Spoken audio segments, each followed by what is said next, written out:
sập nó đặt bẹ cẩn nạp ông xã sập này sọ tay mà đong plei mà rồi mà thì phơi mà tới chi màu vô đập bẹ tới nhưng cha trẻ chồng chi lòng lươn đập bẹให้chộp tới cha tha cắt ấy khôi con chụp traiឬក៏mà đập bẹ tới quạt cho đào mưa cả lòng mà trúng quạt tha cân mà nơi cất គូឲ្យរន្ធត់មែនតើគឺចេញពូវៀនរៀលហើយចំណែកសាកសពបុរសនេះគឺចេញពូវៀនដាច់ខ្លួនជាពីរតែម្ដង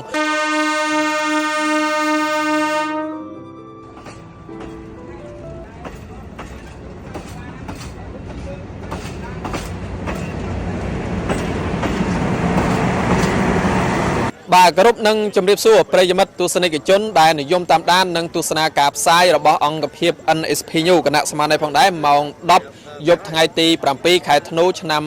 2025 នៅផ្លូវរទេះភ្លើងស្ថិតនៅសង្កាត់ទឹកខ្លាខណ្ឌសែនសុខរាជធានីភ្នំពេញនៅល្ងាចមិញនេះគឺបុរសម្នាក់មិនទាន់ស្គាល់អត្តសញ្ញាណត្រូវបានរត់ភ្លើងកិនដាច់ខ្លួនជាពីរចេញពុះវៀនរិលតែម្ដងហើយចំណែក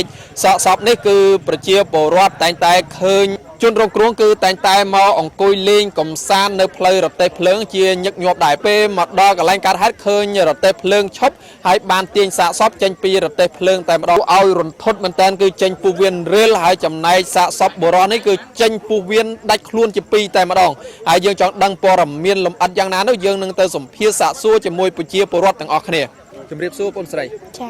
មានឈ្មោះអ្វីដែរបងស្រីខ្ញុំឈ្មោះធីរ៉ាពូបាទមិញនេះគឺរទេះភ្លើងត្រូវបានបុក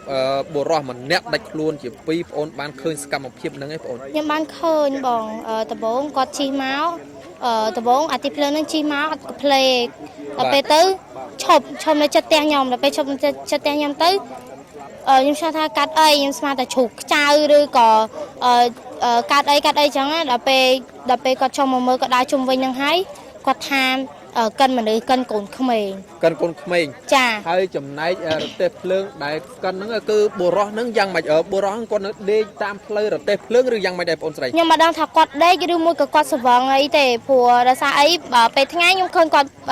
អង្គុយលេងមិនដឹងផឹងដឹងអីមួយមាត់ភ័ក្រគាត់រៀងម៉ាប់សដល់ពេលទៅ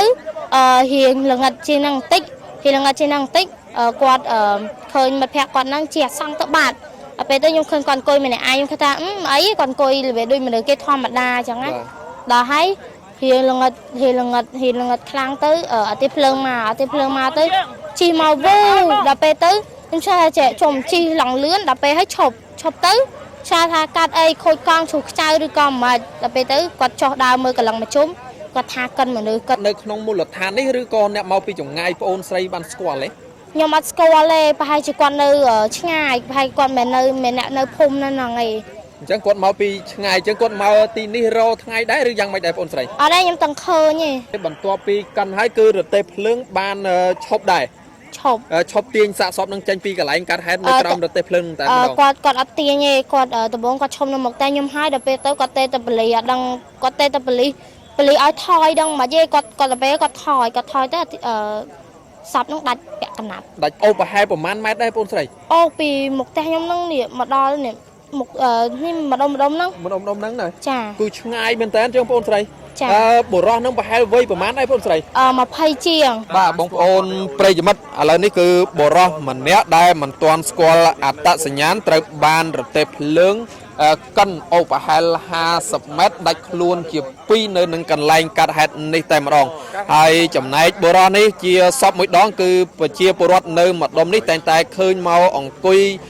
លេងនៅផ្លូវរទេះភ្លើងនេះតែម្ដងហើយនៅពេលកើតហេតុហ្នឹងយើងមិនដឹងថាគាត់កំពុងតែលង់លក់នៅផ្លូវរទេះភ្លើងនេះឬយ៉ាងណានោះក៏យើងអត់ដឹងដែរប៉ុន្តែមកដល់កន្លែងកើតហេតុហ្នឹងឃើញរទេះភ្លើងបានឈប់ហើយឃើញទាញសាកសពចេញពីកន្លែងកាត់ហេតុតែម្ដងហើយចំណែករទេះភ្លើងបានទាញសាកសពចេញពីក្រោមរទេះភ្លើងហើយបានបើកធ្វើដំណើរទៅមុខជាធម្មតាហើយនេះគឺជាសិទ្ធិតែរបស់របរសាកសពដែលបានបន្សល់ទុកនៅនឹងផ្លូវរទេះភ្លើងតែម្ដងមានសោមានកញ្ចប់បរិយមានខ្សែកកលៃមានខ្សែក្រវ៉ាត់គ្រប់សពបែបយ៉ាងតែម្ដងបងប្អូនប្រិយមិត្តអើយគឺរន្ធត់មែនតើគឺដាច់ខ្លួនពាក់ក្តោលចេញពុះវៀនរិលនៅផ្លូវរទេះភ្លើងនេះតែម្ដងបាទហើយនេះគឺជាឆ្អឹងស្រស់តែម្ដងបងប្រិយមិត្តឆ្អឹងសាកសពនេះស្រស់តែម្ដងប្រិយមិត្តអើយបាទ